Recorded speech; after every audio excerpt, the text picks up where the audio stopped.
Yeah, for Where sure. things going?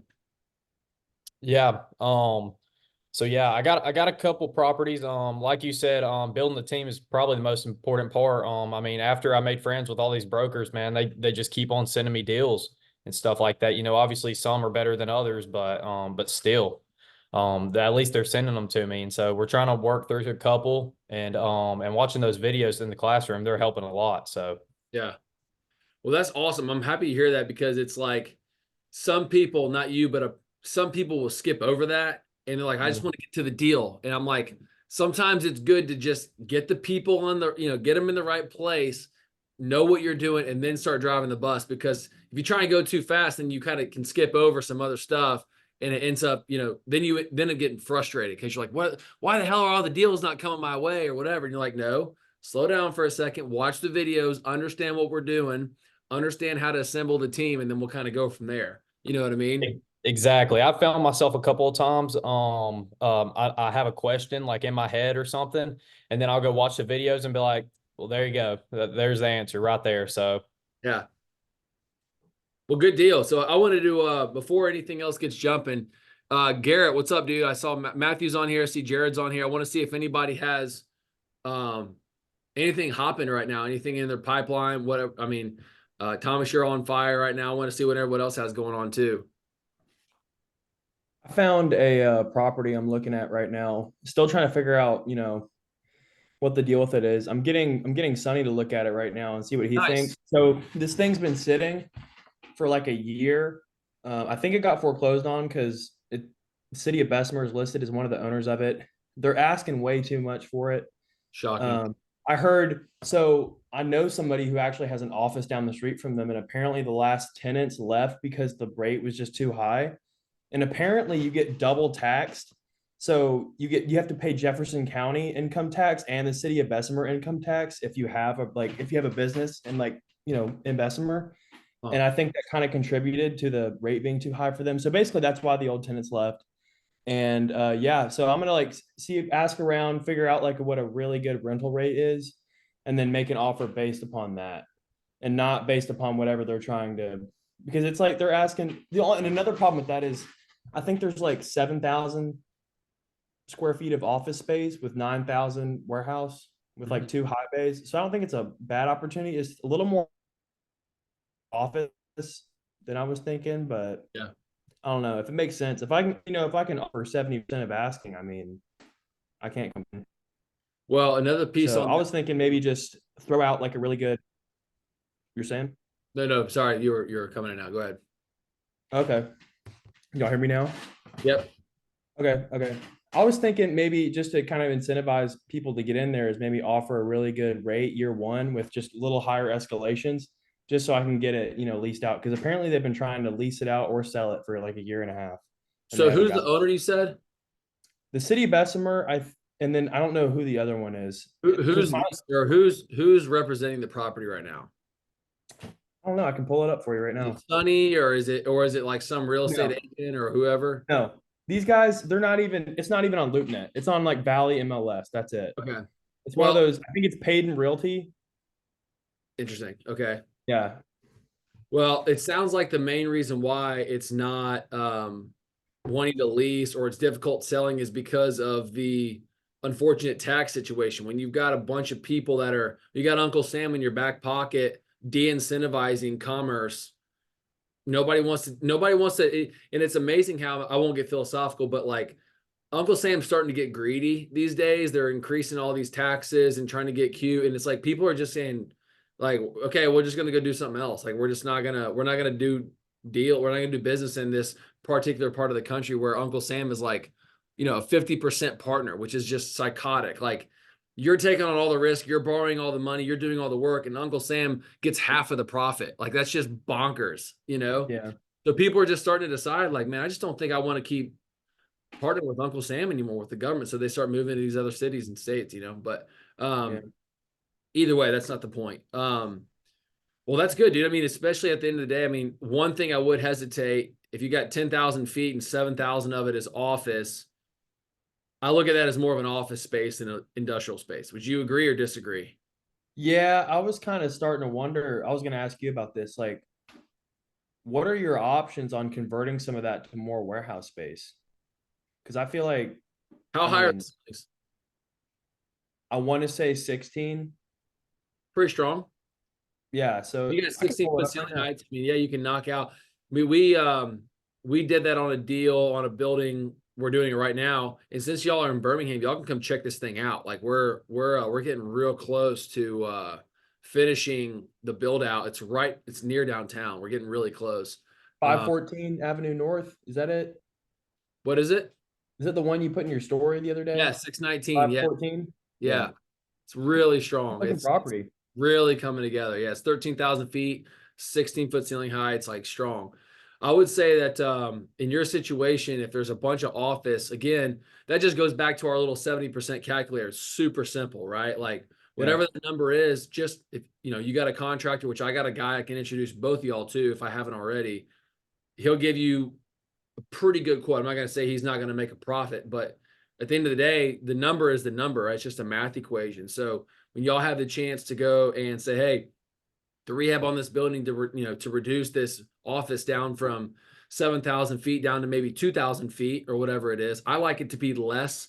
If you got 10,000 feet, I would say a big portion, keep the office less than 15% of the total footprint of the building. That's a good little like box that you can check. Like if you got a space that's 10,000 feet and half of it is office, I think it's going to reduce your tenancy pool because Yeah, big people are time. looking for, that's just open warehouse. And when there's more office, it kind of it just reduces how many people actually want to go and, lease that space because there's less warehouse and more office, which is not that important to some of these guys. You know what I I hear mean? you. So just a thought.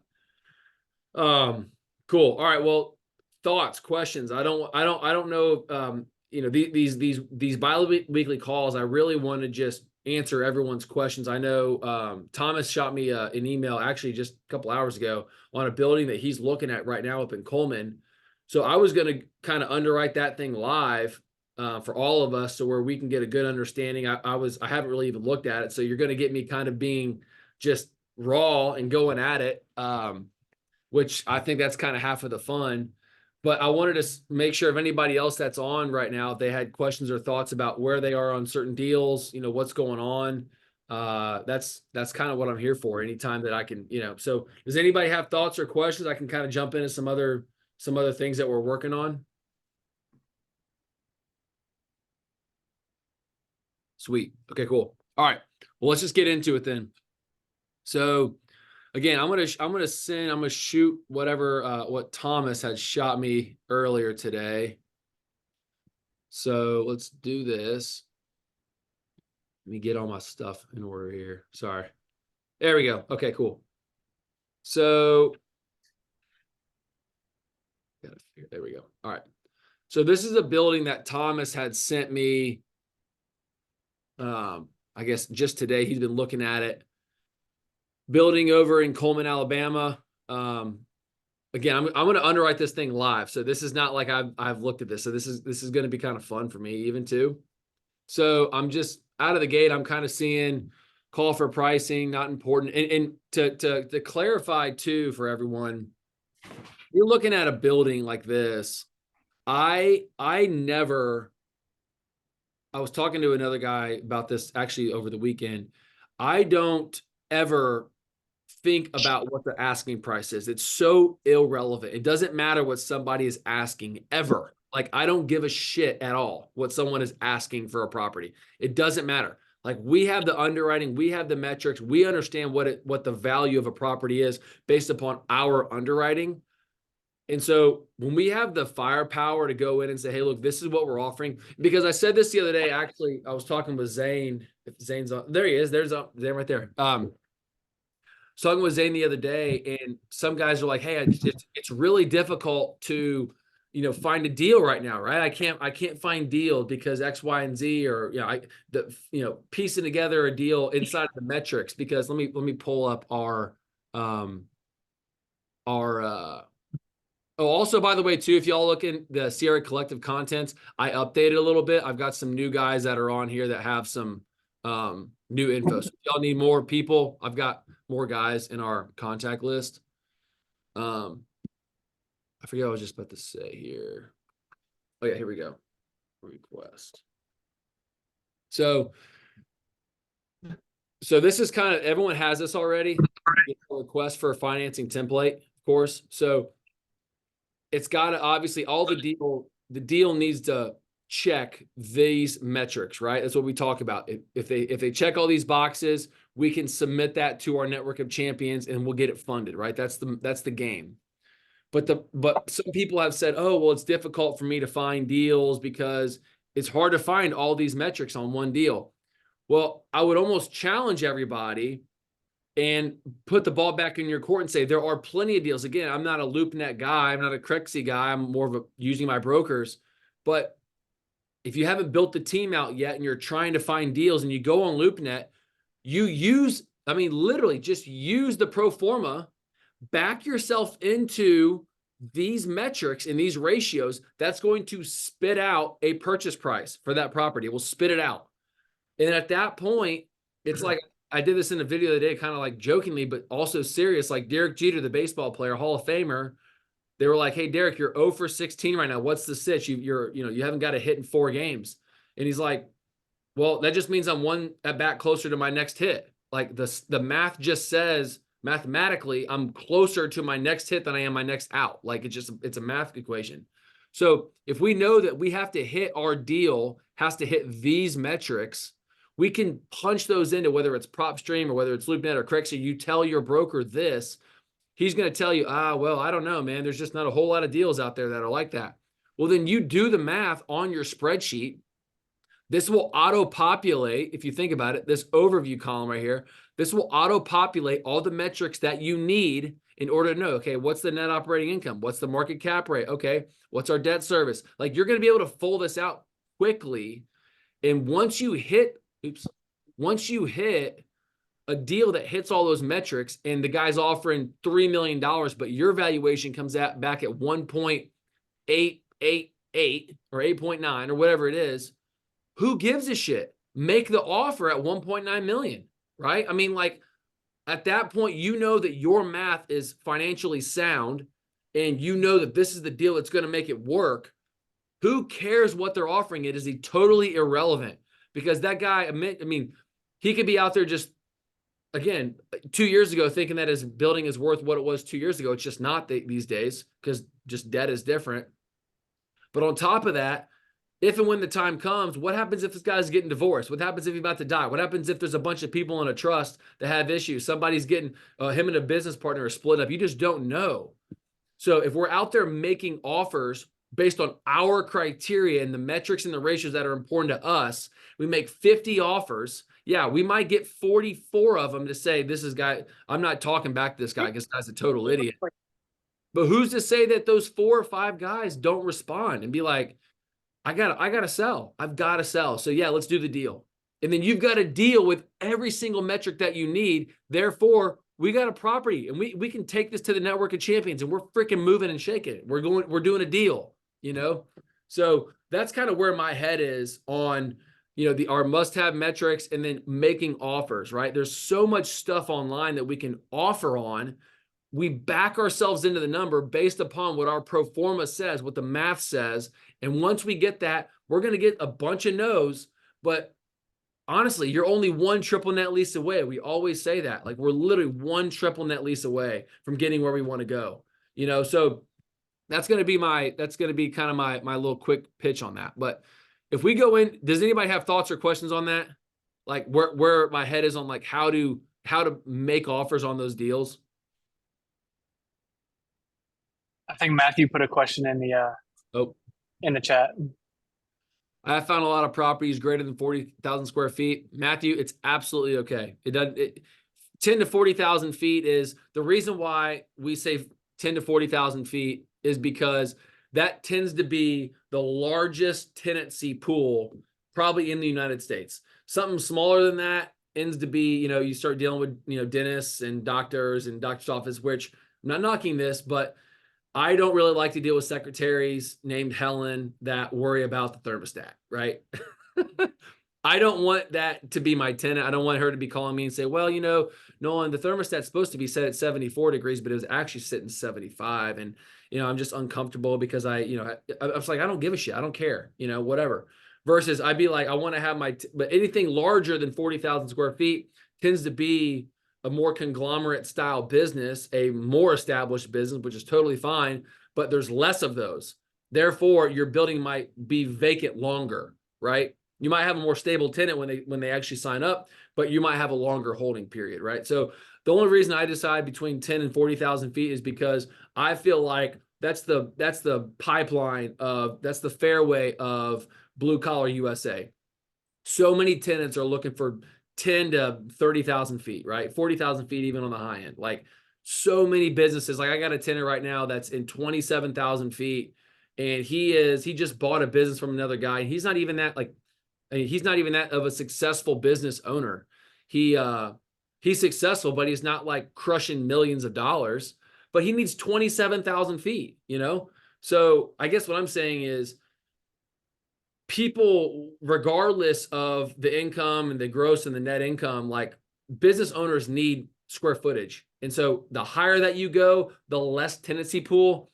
The smaller that you go, maybe around the same tenancy pool, but it just tends to get into a type of tenancy that I just don't want to deal with. That's my personal opinion. So leave it for that.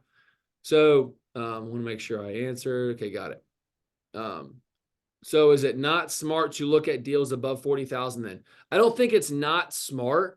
I don't think it's not smart. I mean, again, if you can find a building at 60,000 square feet with a tenant that's got 12 years left on his lease, I think it's a slam dunk, right? I don't think that's a negative thing at all. It'll come down to the lease. I think that'll be the strength of your deal. You know, so no vacant properties above 40,000. I mean, again, I'm not telling you what to do. I think I've just discovered that you can find something above 40,000. You're going to have to just do the math, right? You have to use your 70% calculator and do the math to make sure, like, hey, what is the highest and best offer?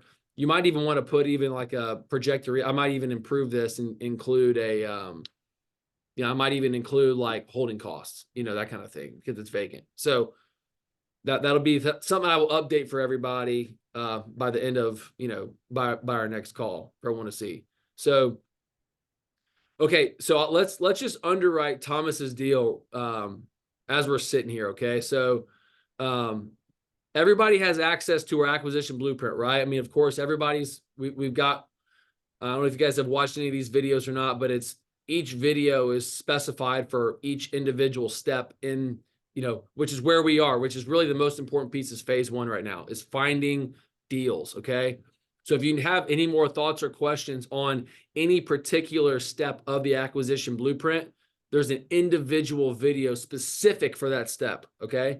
So just know that, again, I want you guys to succeed so much, because if you guys succeed, that means you might call me up and say, hey, I want to partner with you. And that gives me equity in a building that I would have not had a chance to be in. You know what I mean? So everybody ends up being a winner. But let's just underwrite this deal together. Okay. So let's look this deal up online or live here. So Coleman Distribution Warehouse, Graham and Company, they're probably offering at like a 6 cap, just because Graham and Company is a massive conglomerate. Okay, so let's just see how close we are. I'm trying to get my eyes on this location. Thomas, are you from Coleman? So I've lived there, and I got a lake house up there Okay, on the cool. lake. So I'm pretty familiar with the Coleman area, but so basically where that building is at, it's not inside of a industrial park, but it's right outside of it. And there is tons of industrial buildings surrounding that area. And so there's actually a couple other industrial buildings for lease right now. I think there's a 50,000 square foot building and then like 108,000 square foot building for lease. So Nice. this property in particular is for sale or for lease. Sweet. Okay, cool. All right. Well, good deal. I mean, it doesn't look like it looks like it's off like a little interchange, nothing too far away. And then we can get right on to 65. So, I mean, again, I'm not an expert on Coleman or Good Hope. Excuse me. But looks like there's a quick little interchange you can get in and off of. So, okay, so let's just assume that this is within the 2 miles from the interstate, right? So, okay, we've checked that box. Let's go back to I'm gonna put this in. So 35,000 square feet. I'm gonna put this into our 70% offer calculator. So I kind of popped this in here earlier. Thomas, do you have an idea what the rent is up there? Like around? So they are asking for the lease, they're asking 7.25 or $7.25, which I thought sounded a little high myself. So I talked to Greg, and Greg said that he agrees with me that it does sound a little high, but that 50,000 square foot building that's in the proximity of that same building, it's being leased for $5.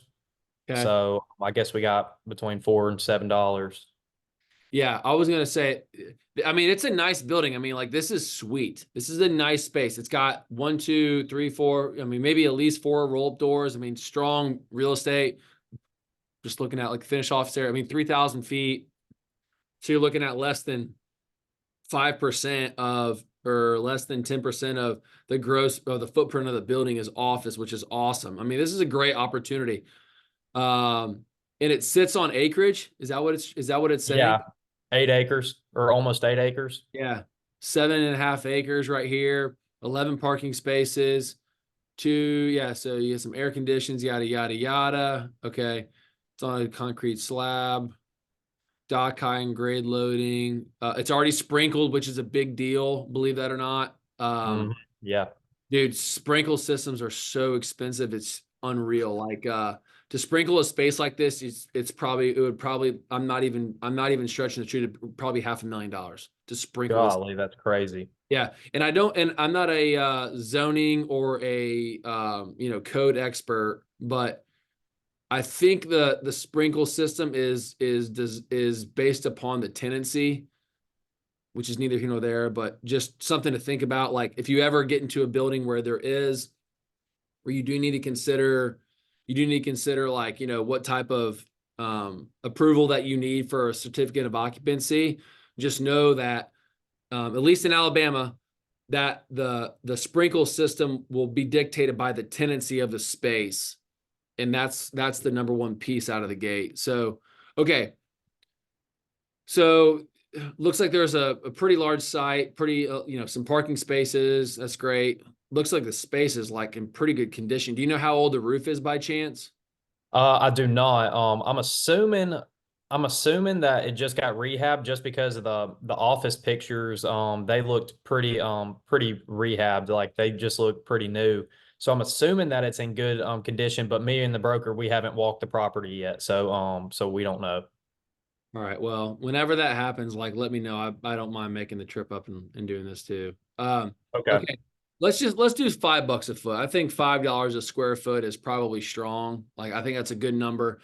When you start getting on 35,000 feet of office or of warehouse, and you start getting to the sevens, we're not in Huntsville, which for those people that are not in Birmingham or at least in Alabama, like Huntsville's kind of up and coming. They're getting like $9 a foot in industrial right now, which is psychotic because I'm getting like $6 in Birmingham. I feel like $5 a foot is probably a fair number in Coleman. But again, this goes back to what you said a minute ago, Thomas, like assembling your team and how important it is to where you can get a really good gauge as to how to underwrite the deal. Because if we're able to say, hey, yeah, maybe we get this thing at 550 a foot, then you just got fish in a barrel. Like you're going to get a much better deal. And even if we have a market cap rate of 8% with a great tenant, you might have a much stronger position. But if we use 10%, which I feel like is, I prefer to use 10% because everybody will trade at 10%. The building looks to be in pretty good shape. I mean, it's concreted. I mean, it looks to be rent ready. Am I crazy? No, I agree. I agree. Is there a tenant in there right now? I don't think so. So I drove by this place a couple months ago before I knew it was being for sale.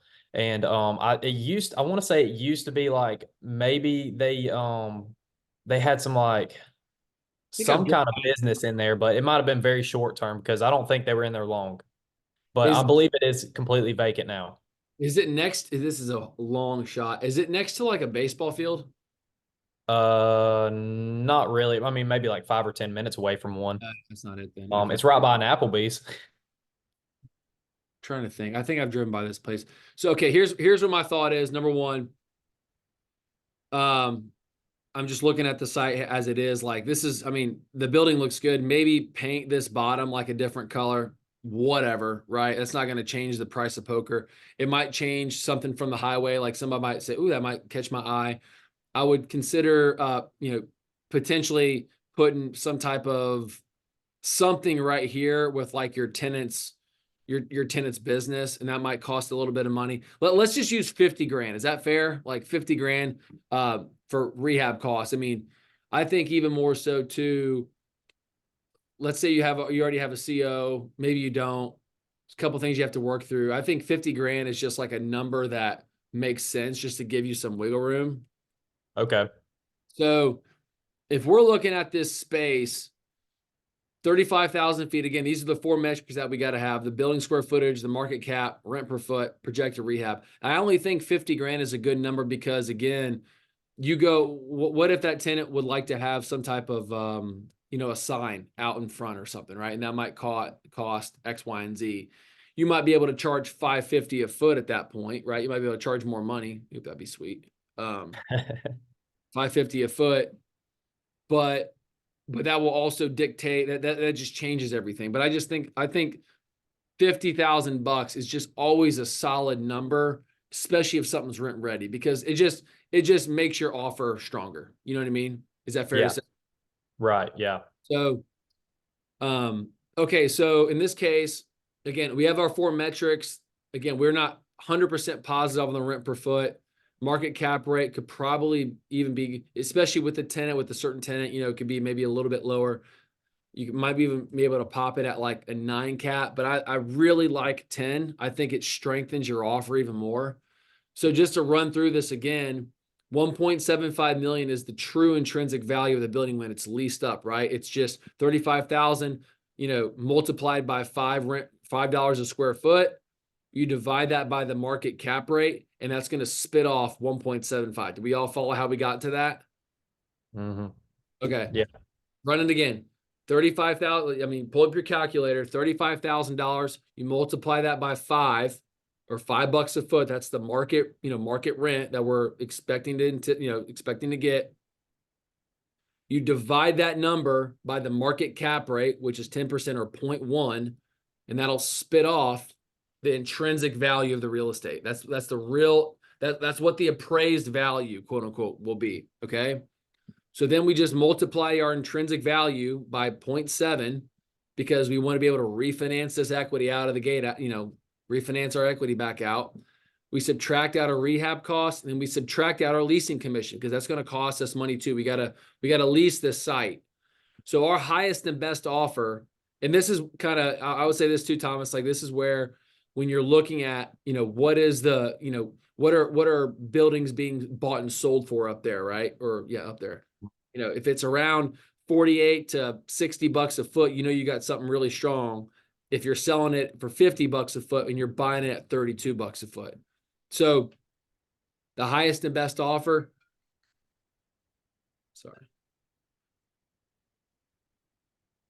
So the highest and best offer will be $1.135 million on this deal. Start at maybe 1.1 and you go up to 1.3, right? But the most important piece is once you solidify this deal, you lock the tenant in, you're all in this deal at one point. I mean, think about it, you're all in at $1.225 million, right? And this is where our network comes in. This is where the whole thing comes into play. You're in it for 1.225. Well, then we go and get we refinance the deal after the equity or after the deal has been seasoned, the lease has been seasoned. They appraise the building at $1.75 million. We get a new mortgage of $1.225 million. And we get all our money back. So we have no money in the deal. That's why this 70% calculator is so important to stick with. Does that make sense? Yeah, that makes total sense. It's just the asking price is a lot higher than that. Of So course, I always. guess What are they asking? 3 million? 2.75. Yeah, I mean, ballpark, right? basically. And again, so let's do the math on that. $2.75 million.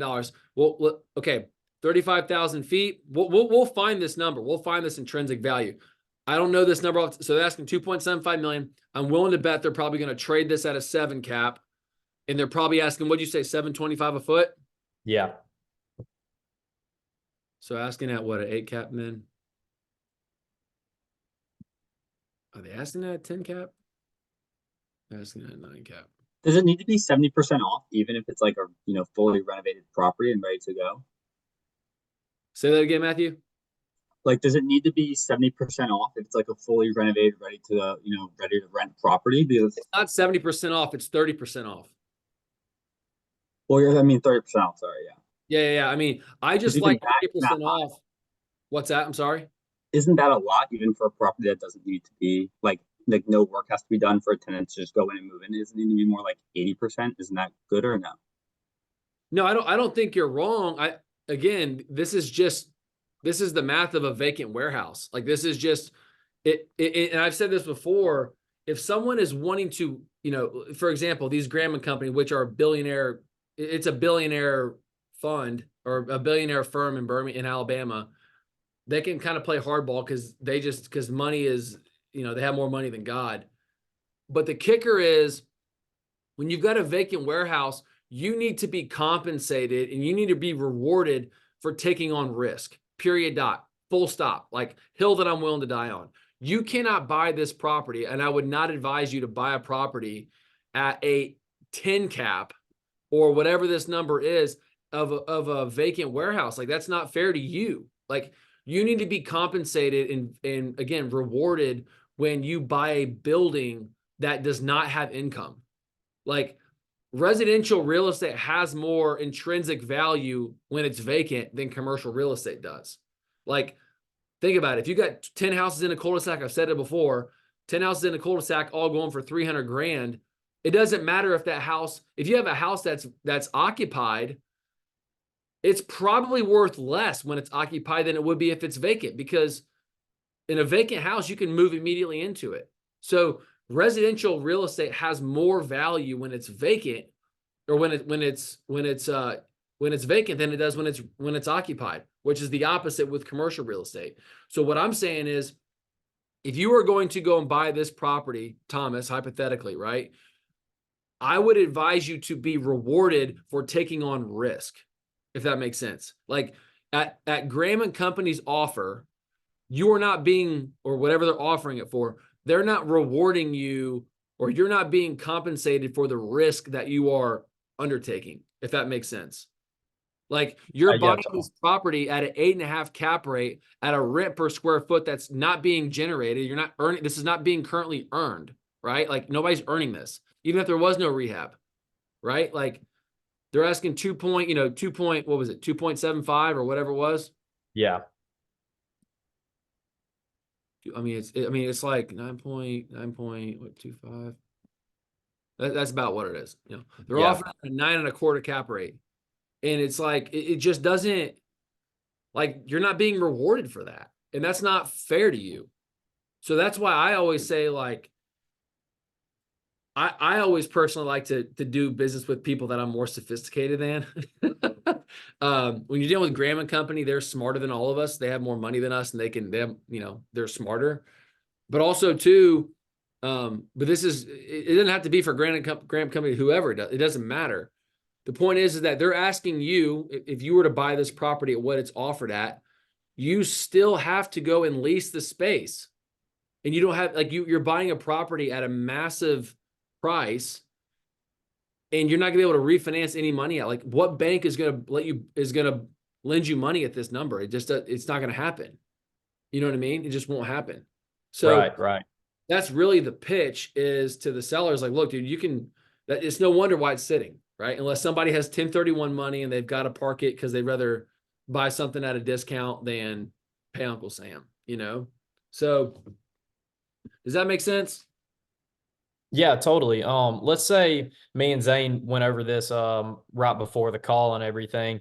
So I guess my biggest fear is let's say I put in an offer, it gets accepted, and I guess my problem is, and we talked about it a little bit this morning, is the tenancy. What if I cannot? So I've probably sent this property to about 4 different leasing agents, possibly. And basically, Greg even said, he said, well, there's nothing we can really do right now. We can't really find a tenant for this building until the building's yours. So I guess my fear is, what if I own a building that I'm not going to be able to pay for if there's no tenant? Sure. Good question. Number one is that's part of assembling your team, because talking with Greg and the next guy and the next guy and the next guy, especially with contractors too, it comes back down to perceived likelihood of achievement. Meaning, if I'm going to spend all my time with this Tom, like imagine you put yourself in Greg's shoes for a second, right? He doesn't know you from Adam other than just through our contact, hypothetically, right? Right. And he's going to say, okay, I've met this Thomas guy. He's trying to take down this almost $3 million building in Coleman. It's cool, whatever. It's a contact in Nolan, so I'm going to take the call, right? Right. Then he's going to say, okay, I don't really know this Thomas guy. I don't know if I want to spend my time looking for a tenant until this guy goes and moves something forward. For example, I bought a building, I don't know, 6 months ago, whatever it was. And I had a situation where I told Greg, I said, look, Greg, I'm not going to, I negotiated with this dude. I said, hey, I'm going to buy this property. I have the ability to market the rent, the space for lease while we're under contract. And the guy's like, yeah, whatever. I'm selling my business anyway. So what that gave me was 2 months of basically free advertising. And Greg had to decide, and this is where it comes down again to assembling your team. Greg had to decide, does it make sense to actually spend my time trying to lease this space on a building that this guy hasn't bought yet? Right? Does that make sense? Like he Right. has not bought this building yet. So I could be potentially spending time putting up, flyers, doing all this work, and then something goes sideways and no one doesn't close, and I just lose a month of my life that I can't get back of time, right? So to go a step further, then why it's so important to have that relationship with your broker is because it's like, look, if you I've said it before, if you send me the deals with the metrics and the ratios and all the things that fit into my box, and you send it to me and I find it and it fits all my criteria, I will close. Because then they know, hey, regardless, I've sent Nolan everything that he wanted. I sent Thomas everything that he wanted, and it fits his box. I know that this dude closes. Like, regardless if it's occupied or if it's vacant, he will close this deal. He knows that he's going to get paid regardless. So that way he knows, he has confidence that, hey, if I send Nolan everything that he's looking for, he finds it. I know that he's under contract. I know he'll close it. He knows he's not wasting his time. So if you can distill this whole thing down, you have to convince brokers, leasing agents, that you are not wasting their time, that you will close deals when they send you a property that fits your buy box. Does that make sense? Yeah, totally. I'm right there with you. And that takes time, right? It doesn't happen overnight, right? I mean, that relationship with Greg and I didn't happen overnight. I don't think Greg did that for me. And I think that's one more step forward, just a little wisdom from some 32-year-old kid in Birmingham who doesn't know what I'm talking about. But a big piece of advice I would say, and I've told my brother this too, who's trying to do real estate as well, is when you're first starting out, I'm not knocking the vacancy thing. But the main reason why I suggest starting and doing a traditional deal, and what I mean is buying $1 million building at a 10 cap, the bank, they lend you 75%, you inject $250,000. Like, you do this deal like the most traditional, boring ass way of all time, right? Like a normal triple net lease deal. It's got 6 years left on the lease. You worked with the seller. You did this whole thing. Like you just bought a building a normal way, right? Especially your age and you're wanting to go at it. What that does is, because most banks, especially when they lend money to somebody for the very first time, all there are just red flags. They're just super spooked about you as a borrower. It doesn't matter how old or how young you are, what your returns look like, what your personal financial statement. It doesn't matter. Anytime they're doing business with a new person, same way as you, right? Like anytime you meet a new person, you're always going to withhold all information, or you're always going to be skeptical out of the gate. So what I tell people, and I told my brother this, and I think it's great advice for someone your age too, is find a way to do a deal like just a normal, boring, generic, typical way out of the gate the first time, because what that proves to the bank that you're lending money or you're borrowing money from is you say, hey, Mr. Banker guy at West Alabama or Community First Bank or whoever, I've got a deal. It's $1 million building. We're buying it at an 11.5 cap rate. There's 6 years left on this lease. This tenant is strong. They're from Birmingham. They've had a presence for the last 14 years. Here's how we're doing it. We like to borrow 75%. We've got the money rate. Like you just do everything the normal, typical way. They're going to be like their red flag and they're like, risk radar is going to go down. What's going to happen is you do that one time. I'm not kidding. One time, and you service debt 3, 4, 5 months in a row. The income comes in, the debt service goes out, the cash flow goes to your investors. Like they see the process and they see that you're just like, you know what you're doing, right? Then what happens once you've established that you can do deals the traditional, boring, generic way, then you say, hey guys, I've been looking at this building up in Coleman. I know this is a little out of the box, but it's 35,000 feet. It's right off of the highway. I know it's vacant right now, but I've got X, Y, and Z styles of tenant. And because you've already talked to your leasing agent in the background, he's already potentially got a tenant that's from San Antonio that wants to lease the space because they're a roofing business and they like, they like the gas station that's up there, whatever it is, not Woody's, whatever the stupid ass gas station is. It doesn't matter. It's not Woody's. What is it? I can't. There is one Buc-ee's. right across from it. Buc-ee's. Sorry. Yeah, Buc-ee's. That's it. Okay. You know what I'm saying? So, hey, we're really close to Buc-ee's, whatever.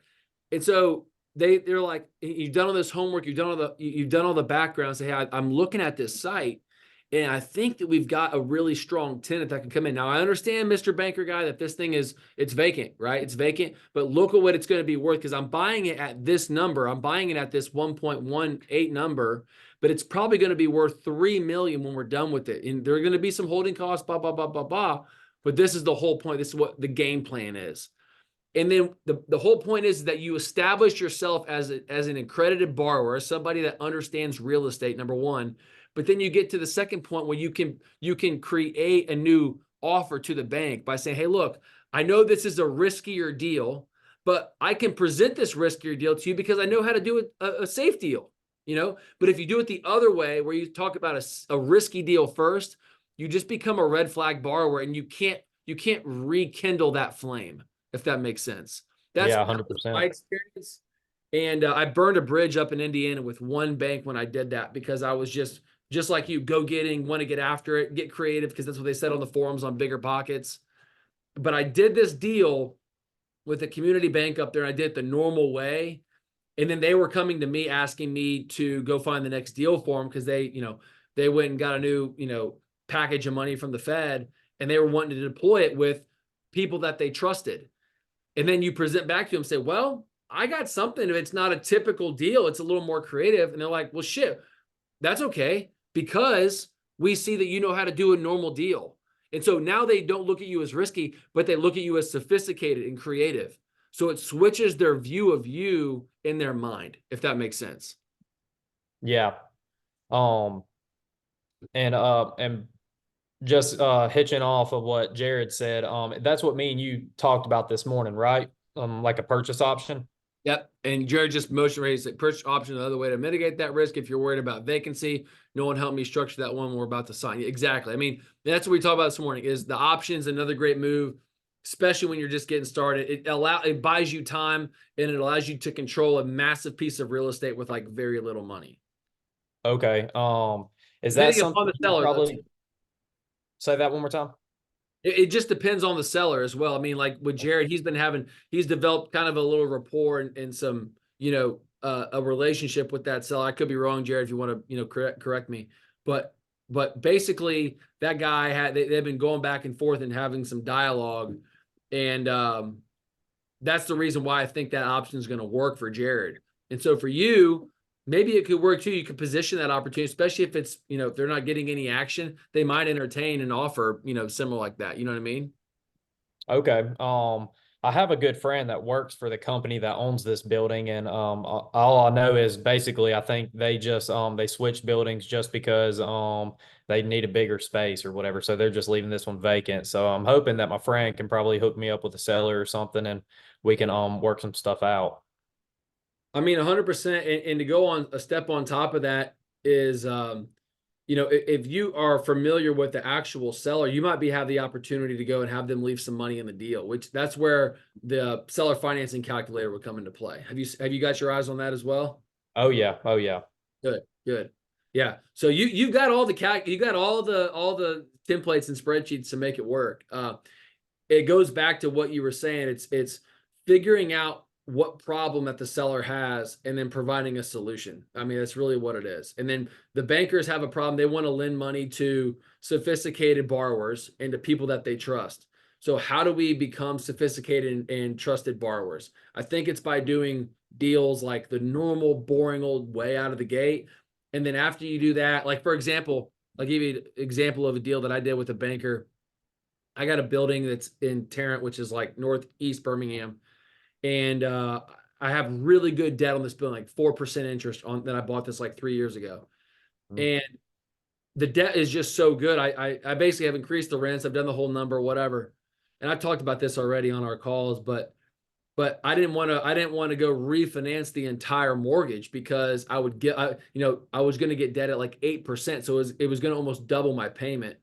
And so what he did, because I've got a relationship with my lender, he put a second mortgage on the building. So he lent me out like $500,000, and he just has a second position behind the other bank.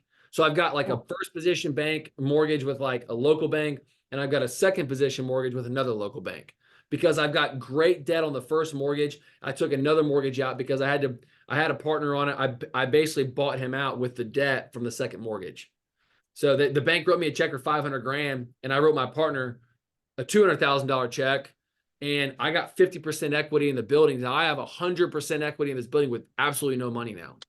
So Nice. just like that, and it's 70,000 square feet. It's a massive building, but you guys have already seen it if you watch any other videos. But yeah, so Nolan, I could pitch in real quick just because I'm new too, but maybe a little bit less new than you guys. But part of the way I developed that rapport with the broker and with the seller is, throwing these metrics around that we talk about in here. This isn't stuff that everybody knows. I mean, if they're hearing you talk, cap rate and rent per square foot and things like that, they're going to take you more seriously. And also when it comes time to start talking deals, I mean, if you're going to partner with Nolan, Lord knows he's got the reputation to hold that up. So, I mean, if you can, I basically told my guy, look, my partners and I own over 200,000 square feet of warehouse space.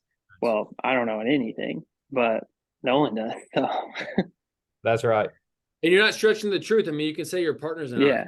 My partners and I do this, and it's you're not lying. You're telling the truth at that point. And so, and the best part is too, hey, we got this deal. Then that's when we submit personal financial statements, tax returns to these banks, and they're going to say, damn, this, they're not lying. This is exactly who we're looking for, sophisticated borrowers. And at that point, that's when we say, all right, awesome. Like, this looks like a guy, we'll get you a term sheet on the next deal that pops up. And then from there, then we just get this, this party rocking and the train rolling from there. Thoughts, questions on any of that? So I guess just to wrap up my deal, what would you suggest I tell my broker now? Because I got like a pre-written up email kind of, but I was gonna wait to send it until we got done with this live call because I figured you'd give me some advice on it. Well, again, I think that you've got some more information now off of the 70% calculator, what it's intrinsically valued at. I think you send an email that says, look, I know you're asking $725 a foot. That's just for my broker's expert opinion. We're not seeing that that amount of rent, especially for triple net. Now they might be saying 725 a foot gross. You know, maybe that's where they're getting that 725 a foot, and that would change things a little bit. But you can say my broker and I, we've been discussing back and forth, and we've been doing our homework on the market. We're seeing closer to $5 a foot triple net lease. And what that will equate to is if a market cap rate is 10%, you know how to do the math. That values the building out at $1.75 million. That's where we're at. Now, I don't think there's going to be any rehab, but most importantly, I'm going to have to lease this space out. That's going to cost me $40,000 in leasing commissions. So just to be clear, the value of the real estate, the intrinsic value is $1.75 million based upon the market comps of rent in the area. The market cap rate of 10%, which is pretty accurate right now, especially Mr. Broker, where debt is. Debt's super expensive right now. If you look at a loan constant, in a loan constant, of course, is just your principal and interest.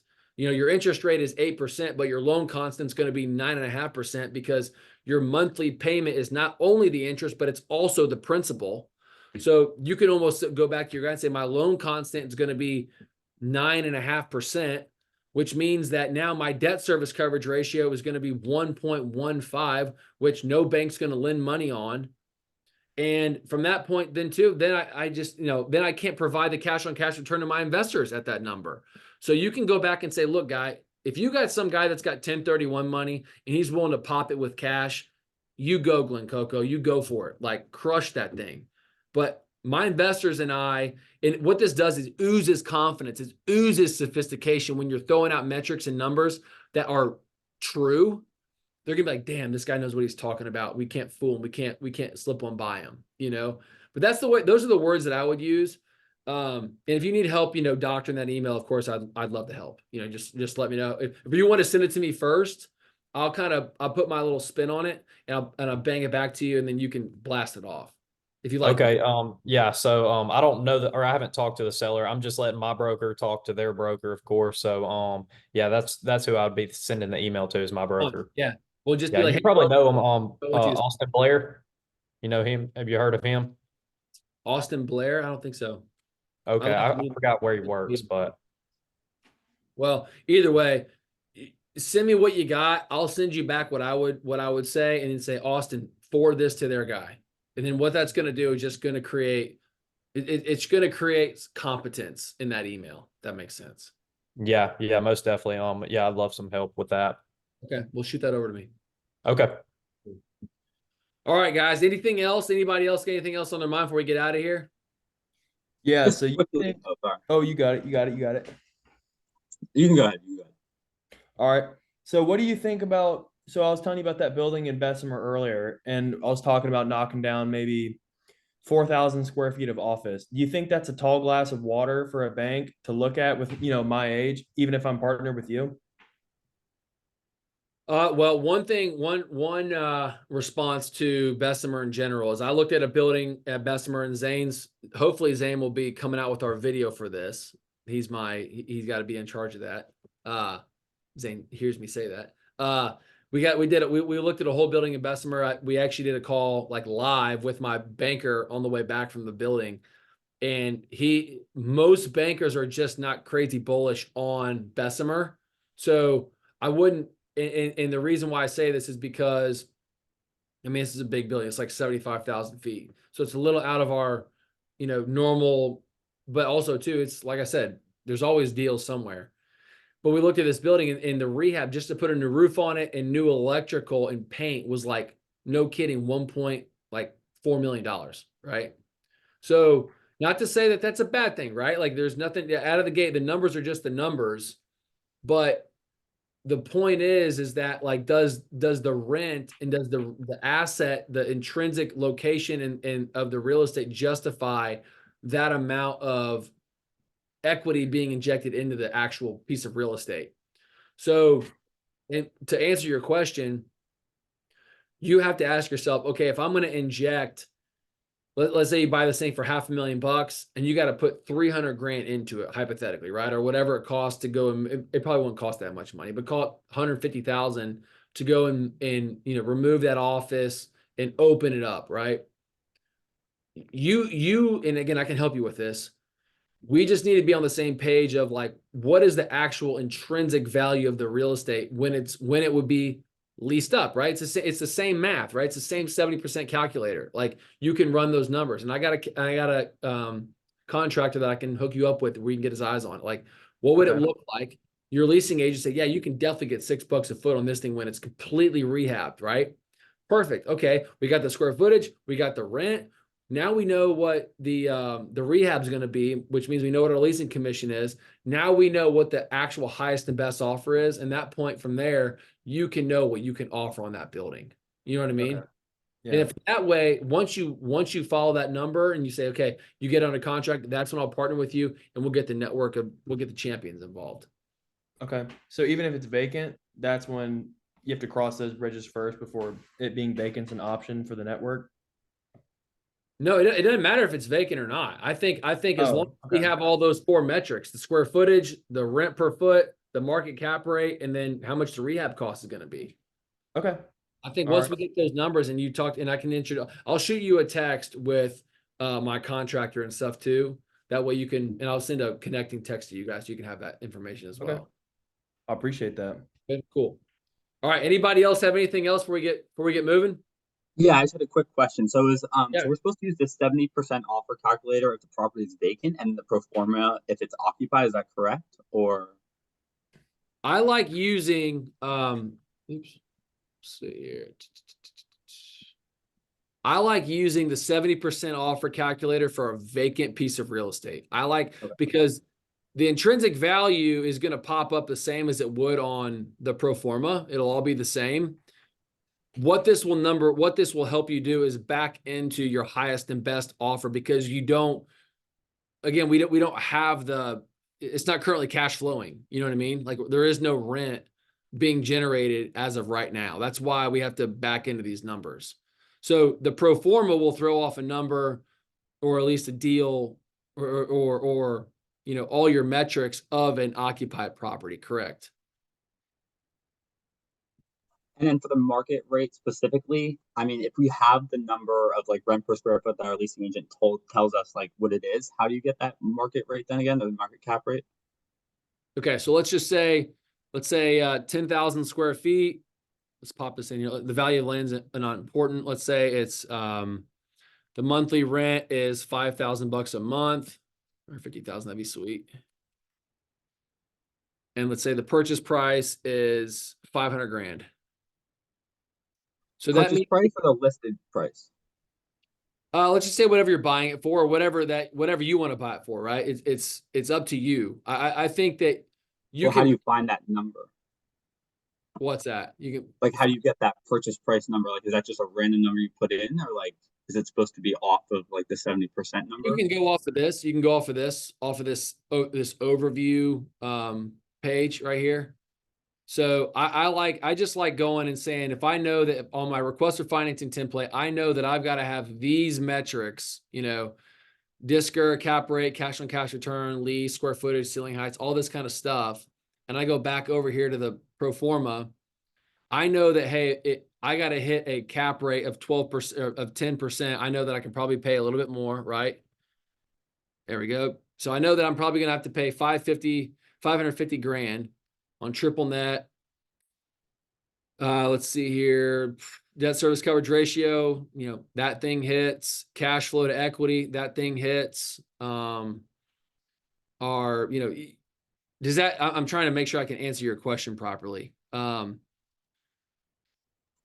Yeah, I think that, so basically you can, that makes sense. Yeah, you can just play around with these variables to make sure that all of your metrics are being hit. So every time you say, hey, my DSCR is 1.4. Okay, cool. So let's go down here and look at it. Make sure that my debt service coverage ratio, all right, awesome. It's 1.45. Or you can go to the overview and look at the debt service coverage ratio. It's 1.45. Okay. Go back to our request for financing. What's our cap rate? 10+%. Okay, sick. So I guess my thing is more like, what would you plug into like the 70% offer calculator? Like what percent? Like would it always be 10%? Like the market cap rate then? Oh, I see what you're asking. Oh, I mean, it just depends. I like 10% personally, because obviously the smaller that cap rate, it's just 10% always, everything will always trade at a 10 cap. Like everything will always trade at a 10 cap. You get down here to a 6 cap, it really, you start to really squeeze out like the juice, if that makes sense. So is like there a set number that you're supposed to put there? Like, is it always going to be 10, or is that, because I know the last time you just did it, it was 9.25?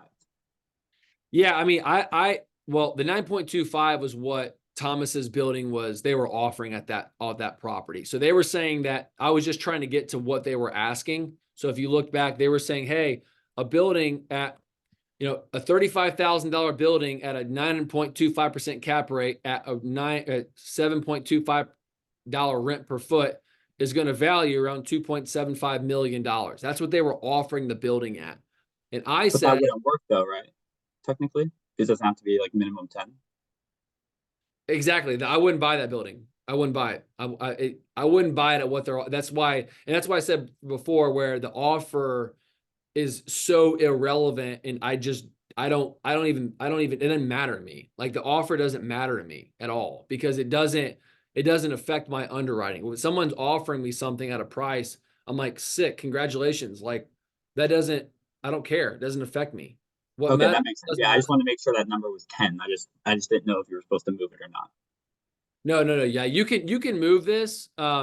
You can move this. Maybe it's going to be maybe more what it could sell for in the future. But I like to keep this at like 10%. I mean, maybe you have like if this is a Chick-fil-A hypothetically or something ridiculous like that, you could probably bump this down to like an 8 cap, right?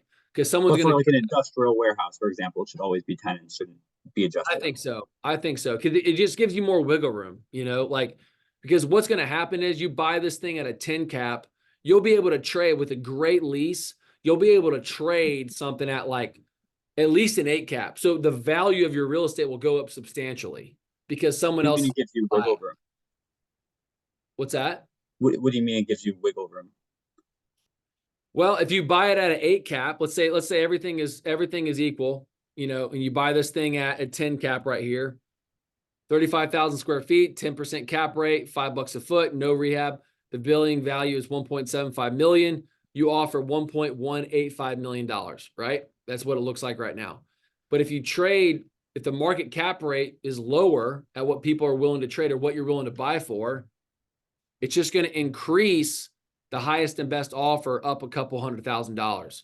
So what I like to do is I like to know, hey, if I buy this at a 10 cap and I buy it at $1.1 million, and then I do all the work, I lease the space, I cash flow the real estate, whatever, and then I go back if I wanted to sell it or refinance it at an 8 cap, that's what the new intrinsic value is going to be. I might be able to pull out $1 million of equity or sell it for another $1 million because someone else might be willing to buy it at an 8 cap. Like the market cap rate, of course, is just simply the market's risk appetite. The steadier the real estate, the steadier the lease, the smaller the cap rate. The riskier the deal, the higher the cap rate. So would you figure that out by like going to like surrounding buildings that like just recently sold, maybe that are like currently just got leased or been recently leased recently? Yeah. Is that 100%, 100%. And that's where assembling your team and having your broker comes into play. Oh yeah, we just sold something for a 7 cap or a 11 cap or whatever. Now you just have a better gauge on what the market is trading for. So you can create a stronger offer because you have more information and say, hey, Mr. Seller, I just saw that you're building your 35,000 square foot warehouse. There's one right down the street that was a 32,000 square foot warehouse. They just sold for 11 cap. So I'm willing to offer you an 11 cap. And then you go, but it was a vacant warehouse. You go and lease it. You did the math and you saw that there was an occupied space that was trading at an 8 cap. Like if you can buy vacant warehouses at 11 caps and then go sell them at 8 caps when they're occupied, you'll make $2 million like overnight, just like that. I mean, what if like all the occupied properties are going for like around 7 caps or 8 caps, right? I guess would that just be a bad market then? No, I mean that's great if you can buy them vacant and flip them at occupied properties. I mean that's the game. Like find vacant warehouses, tenant them up, season the lease, and then flip them if you want it. Or I'd refinance them if you want to hold them for the depreciation deductions. Okay. Well, thank you. I appreciate it. Yeah, of course. Cool. All right. Well, good deal. That sounds awesome. I appreciate everyone making on today. A few minutes behind my other meeting here, but we'll get the thing rolling. But I appreciate everybody making it on, and we'll be seeing you guys on the next one. All right. All right. Appreciate it. All right. Thanks, guys. See ya. All right. Bye.